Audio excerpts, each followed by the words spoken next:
Ces extraits des six derniers chapitres du livre de l'Exode que nous avons lus ce matin nous donnent l'occasion de parler justement du sens d'un lieu de culte et de ce qui s'y vit.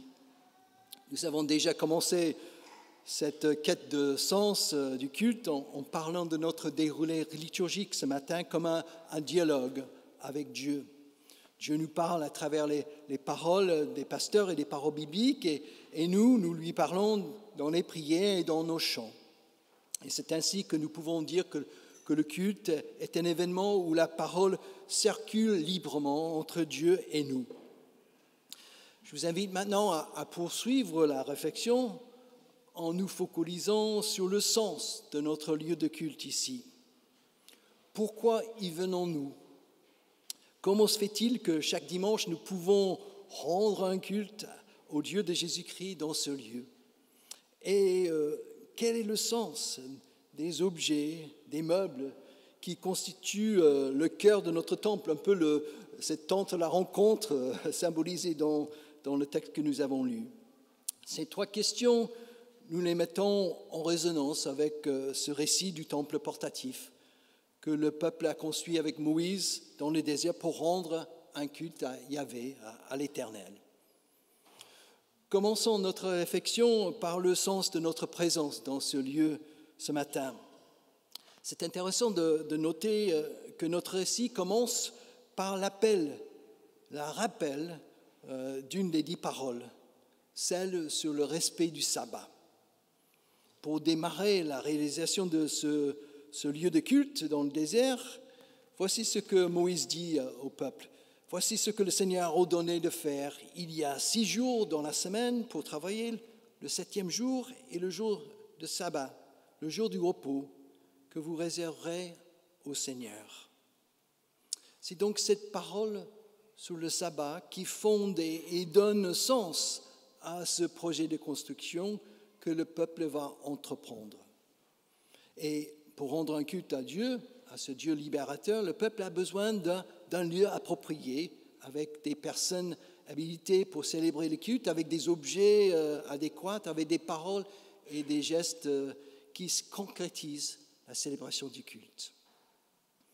Dans le judaïsme, le sabbat est évidemment le samedi. C'est ça le jour du repos, réservé au Seigneur. Et en tant que chrétien, notre jour de repos, notre jour de culte est le dimanche. Ce changement a été effectué à cause de la résurrection du Christ, le premier jour de la semaine, le dimanche matin. Et c'est ici, dans notre temple, que nous nous rassemblons dimanche après dimanche pour célébrer notre culte, pour faire mémoire justement du Christ mort et ressuscité pour nous, pour y trouver une parole de la part de Dieu pour notre vie. Ce lieu est donc pour nous un lieu de ressourcement spirituel où tout le monde, du plus petit au plus grand, c'est surtout le cas les cultes de famille, peut trouver une parole pour nourrir sa foi. Ce lieu est aussi pour nous un lieu de communion fraternelle où nous apprenons à vivre ensemble en communion avec le Christ, où nous avons plaisir d'être rassemblés ensemble dans la présence de Dieu. Voilà donc, à mon avis, 2 éléments essentiels du pourquoi de notre présence dans ce lieu ce matin. Vous avez peut-être d'autres éléments qui vous motivent pour venir dans ce lieu. Ce qui me semble important, c'est que chacun se pose la question pour donner sa propre réponse au sens de sa présence dans ce lieu. Parce que ce n'est pas obligatoire de venir au culte dans le protestantisme. Et on vient parce qu'il y a quelque chose qui nous pousse à venir. Et c'est bien de réfléchir à ce qui nous pousse à venir ici dans ce lieu. Ce temple, donc, est avant tout un lieu de ressourcement spirituel et de communion fraternelle. Il est aussi un lieu où la présence et l'engagement de chacun sont importants, où la contribution généreuse de chacun est essentielle pour organiser et célébrer le culte. Tout cela est bien illustré dans notre récit ce matin. Moïse fait d'abord appel au don, en précisant tous les matériaux nécessaires pour la construction de la tente de la rencontre et la confection des vêtements des prêtres. On peut se demander quand même comment le peuple a pu transporter dans ses valises tous ces matériaux différents en quittant précipitamment le pays d'Égypte. C'est quand même une question. Mais le texte nous dit que les gens au cœur bien disposé et l'esprit généreux apportent au Seigneur tout ce qui est demandé. Et même au-delà, il nous est dit, même dans le récit un peu plus loin, que Moïse est obligé de leur dire stop parce qu'il y en avait trop. Les trésoriers de notre paroisse, Guillaume en premier, aimeraient bien avoir ce problème-là dans notre association cultuelle. Cet appel aux dons est suivi par la désignation de 2 artisans, Bessalel et Oliab, qui ont l'habileté et l'intelligence pour réaliser ce projet de construction. Il nous est également dit, et je ne sais pas si vous avez entendu ça, qu'ils sont remplis de l'Esprit de Dieu et qu'ils ont le don d'enseigner. C'est très intéressant de constater que les artisans qui font un travail manuel sont aussi inspirés par l'Esprit Saint. Ce n'est pas simplement Moïse ou celles ici qui parlent au nom de Dieu qui ont l'Esprit, les artisans aussi. C'est important aussi de noter qu'ils ne font pas le travail tout seuls. Ils forment d'autres ouvriers parmi le peuple pour y participer. Tout cela pour dire que c'est vraiment un projet basé sur la générosité et l'engagement de chacun et sur un travail en équipe où tout le monde a sa place. Et c'est pareil pour nous, chaque dimanche matin dans ce lieu. La présence et la contribution de chacun est essentielle. Vos dons en argent, en nature, en temps, en énergie sont indispensables pour la célébration du culte dans ce lieu. Année après année, vos offrandes nous aident à boucler notre budget, à faire des choses dans ce lieu. Par votre générosité, notre paroisse soutient la présence de 6 pasteurs dans notre région. Nous sommes solidaires avec des paroissiens, avec des paroisses qui ont moins de moyens que nous.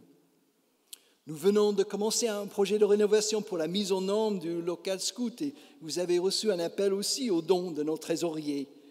Et nous comptons sur votre générosité pour réaliser ce projet, que chacun y participe de bon cœur et avec générosité, comme ce récit le dit. Nous faisons aussi appel à la contribution de vos talents dans notre Église.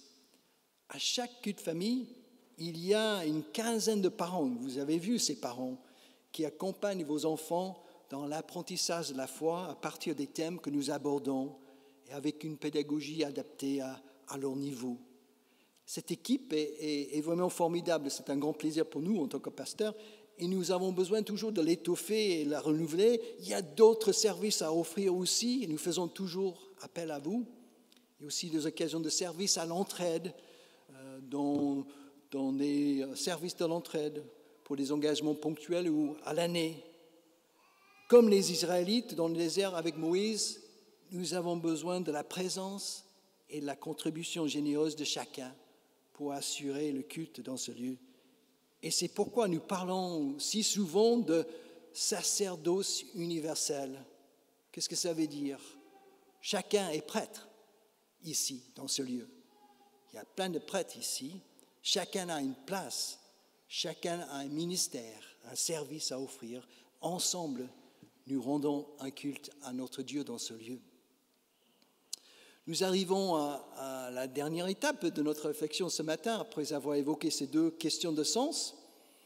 Nous allons essayer maintenant de discerner comment les objets et les meubles présents dans le cœur de notre temple mettent en scène, en quelque sorte, le fondement de notre foi en tant que protestants. C'est ce que les enfants vont faire. Nous allons faire à notre niveau. En faisant le tour de ce temple portatif dans le désert, nous pouvons sentir déjà, lorsque vous l'avez vu, des résonances et des dissonances avec ce que vous voyez devant vous ce matin.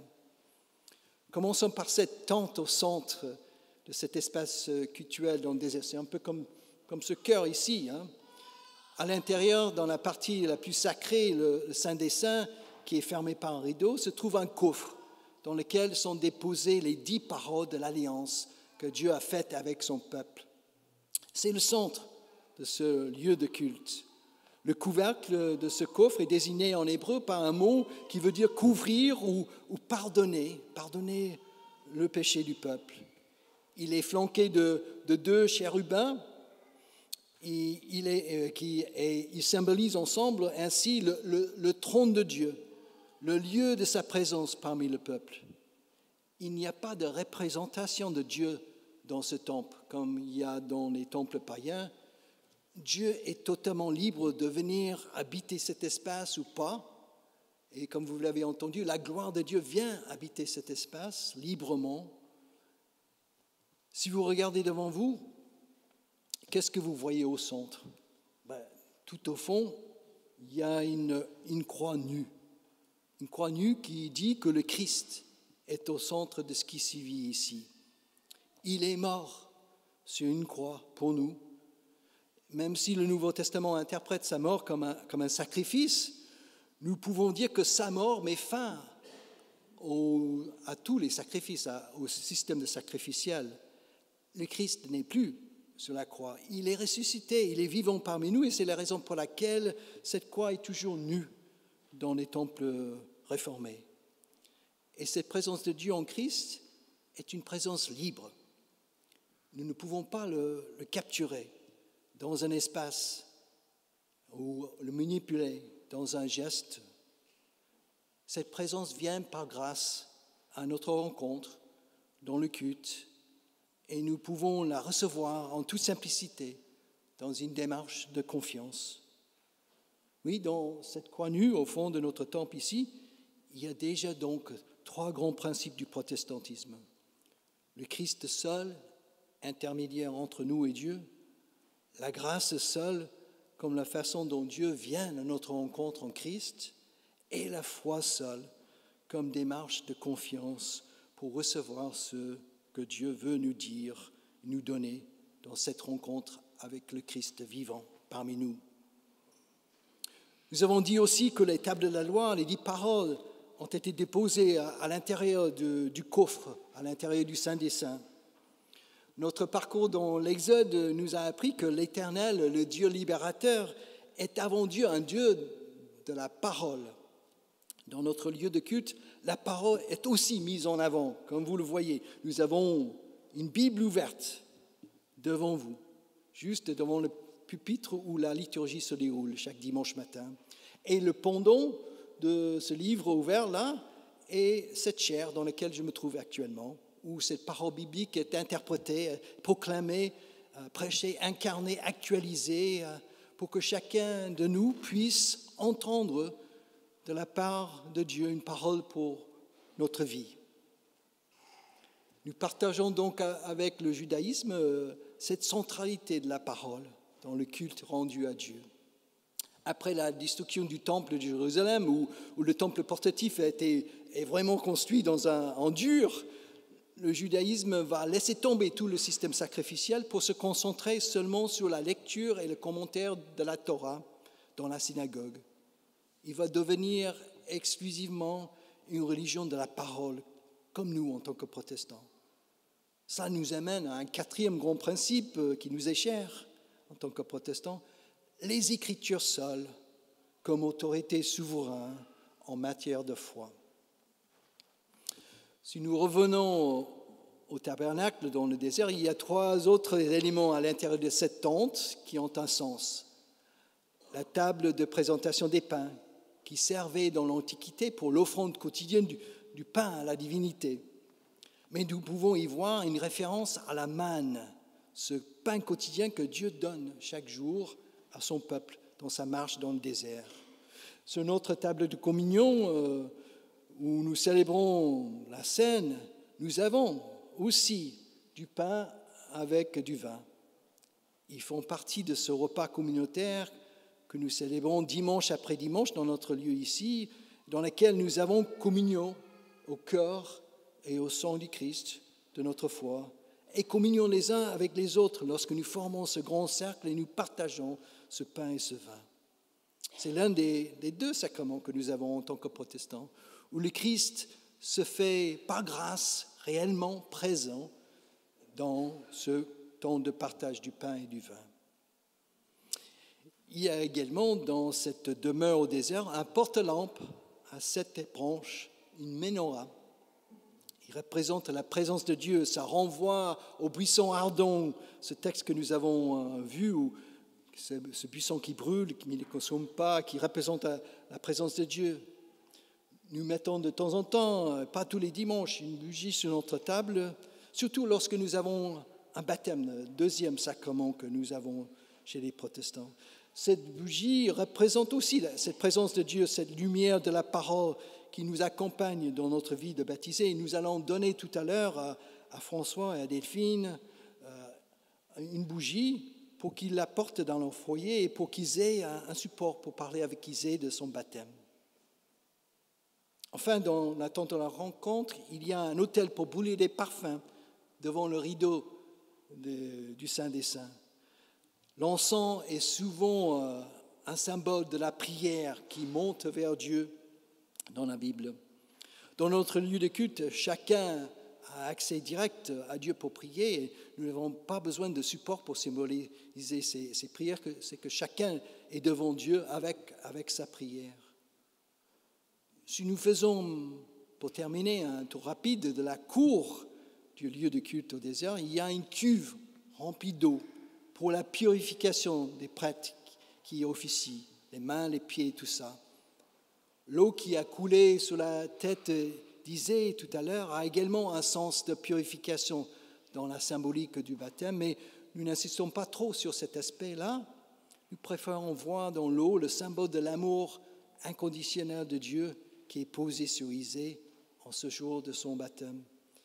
Par cette eau, nous disons qu'elle est déjà au bénéfice de la grâce et de l'amour de Dieu pour elle en Jésus-Christ, même si elle n'en sait rien. Il y a enfin un grand autel pour brûler les sacrifices d'animaux. Il ne faut pas oublier que le système sacrificiel est aussi un moyen pour rémunérer les prêtres. Tous les sacrifices n'étaient pas brûlés en entier. Une partie est toujours réservée pour les prêtres pour qu'ils aient de quoi manger. Dans les types de sacrifices offerts, il y avait des sacrifices pour dire merci, pour demander pardon et pour l'exaucement d'un vœu. Notre culte n'est en aucun cas un sacrifice, mais ces 3 types de prières s'y trouvent chaque dimanche. Nous disons merci dans la partie de louange, nous disons pardon dans la partie de la prière de repentance et nous allons dire avec les enfants tout à l'heure, s'il te plaît, dans la prière d'intercession, notre prière pour les autres. Voilà donc ce parcours un peu long, désolé, mais je voulais insister, c'est un culte pédagogique aussi, ce matin. Ce parcours sous le sens de ce lieu de culte et ce qui s'y vit. Notre présence dans ce lieu a un sens. C'est important que chacun y réfléchisse. Nos contributions généreuses et variées de présence et d'autres manières ont un sens aussi. Ça, c'est ce qui fait vivre ce lieu de culte et le rend dynamique. Et enfin, ce que vous voyez devant vous a également un sens. Ça nous parle des fondements de notre foi, ce que nous croyons, ce qui est essentiel pour nous en tant que protestants, dans la famille des églises chrétiennes. C'est très important de revenir toujours au sens des choses. On ne le fait pas assez, on peut être un peu en pilote automatique parfois, on fait des choses sans vraiment penser au sens. Et c'est ça l'objectif de ce matin, de déclencher en chacun de nous cette question du sens, parce que c'est essentiel quand nous rendons un culte à notre Dieu dans ce lieu. Amen.